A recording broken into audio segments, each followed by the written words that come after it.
Donc, Nubbi'a bi-Iqra. Il a été fait prophète bi-Iqra par l'injonction Iqra, lis.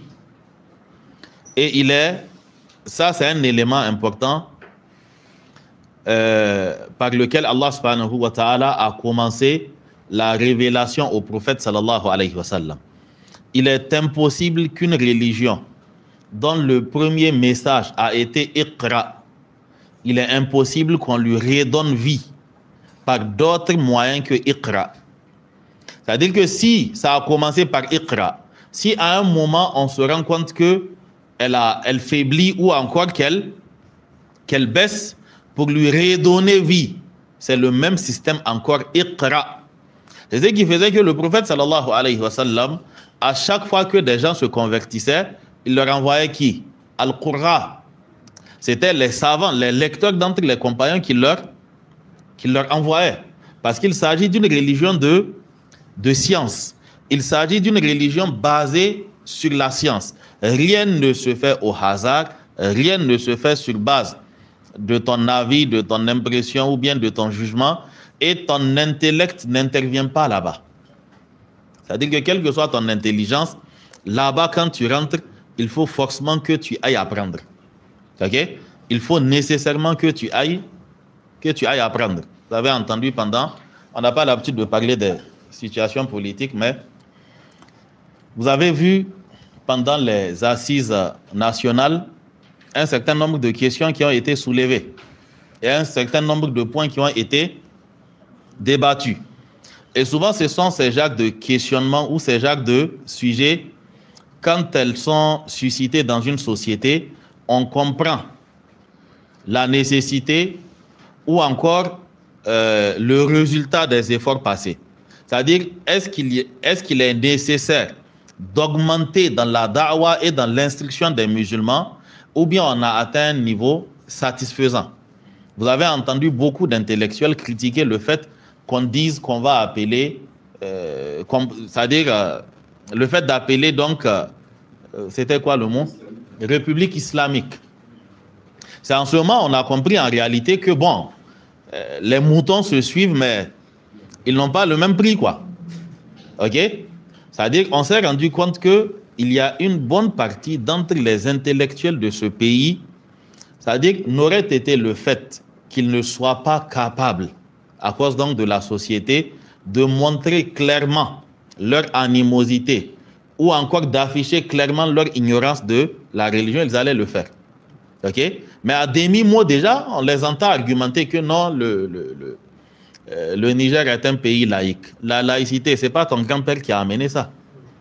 C'est quelqu'un qui a emprisonné, qui a réduit tes ancêtres à l'esclavage. C'est lui qui t'a dicté la laïcité. Et toi aussi, en bon perroquet, un bon béni oui, tu viens répéter les mêmes problèmes, les mêmes propos. C'est-à-dire que le Niger est un pays laïque. Et c'est aussi dans cette situation qu'on voit en fait le degré d'attachement des gens face à leurs convictions politiques et autres et leurs convictions religieuses. Aujourd'hui, quand la démocratie est bafouée, ok, vous entendez les gens affirmer avec fierté qu'ils sont des démocrates convaincus. Ok? Qu'ils sont des démocrates sincères. Mais est-ce que vous avez entendu les gens se lever pour dire qu'ils sont des musulmans convaincus ou des musulmans sincères? Cela ne montre pas forcément, ça ne relève pas forcément de la mécréance, mais le minimum qu'on puisse dire, c'est que cela relève de l'ignorance. Ils voient en la démocratie un système parfait. Tout simplement parce qu'ils ignorent carrément le système islamique, quoi. Ils n'en savent rien. Ok? Ils n'en savent rien.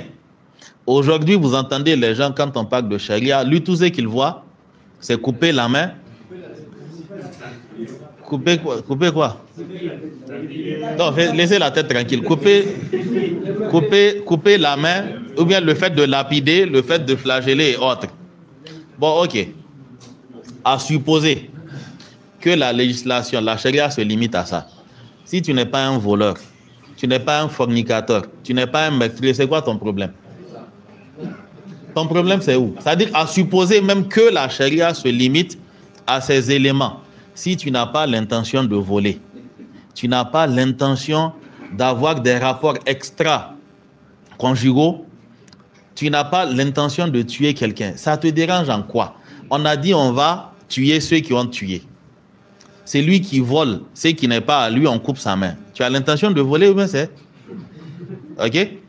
Donc ça, c'est même à supposer que c'est à cela que se résume la charia. Ok? Mais la charia ne se résume pas à cela.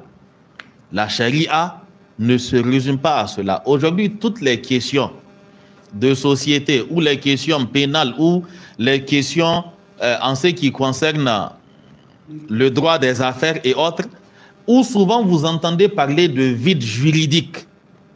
C'est-à-dire qu'ils n'ont pas pu prévoir cette situation et mettre en place une loi pour ça. En islam, on a la loi pour ça.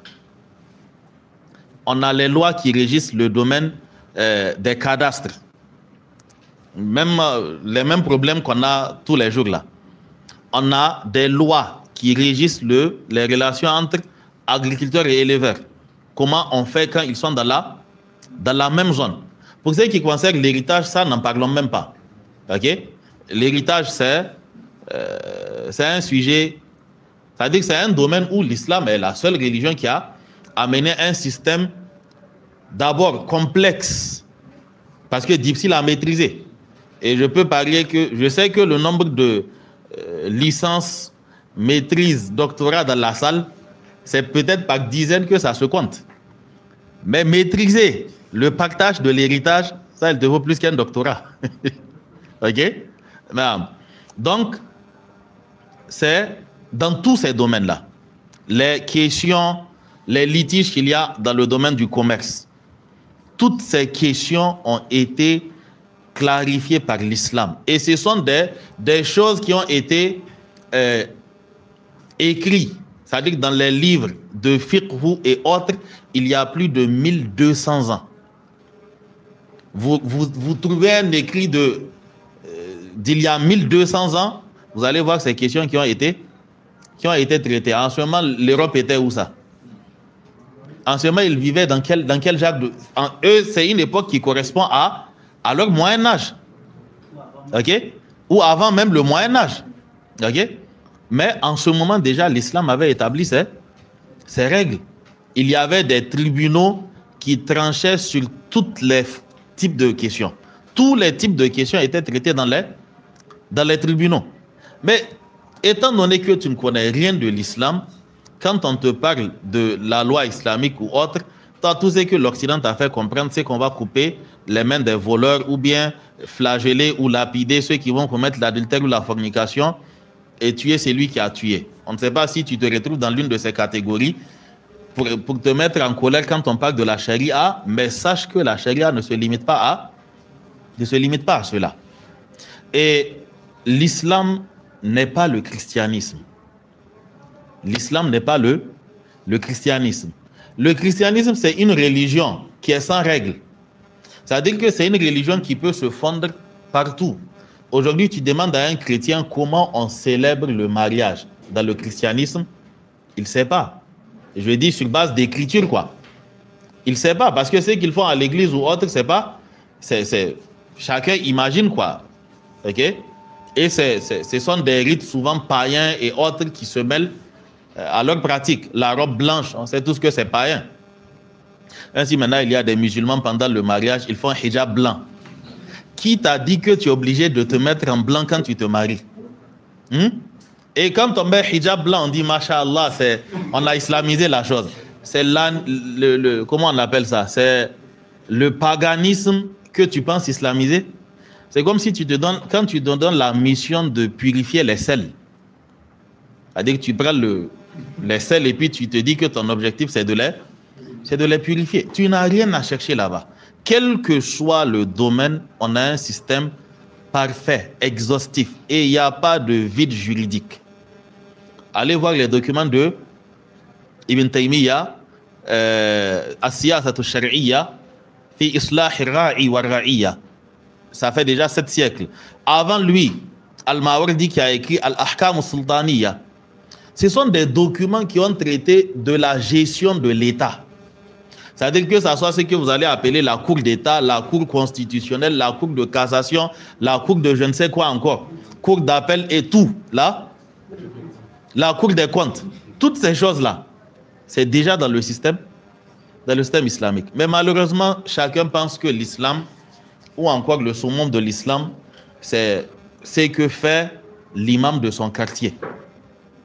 Okay? C'est-à-dire que chacun identifie l'islam par rapport à un musulman plus ou moins pratiquant qu'il voit dans son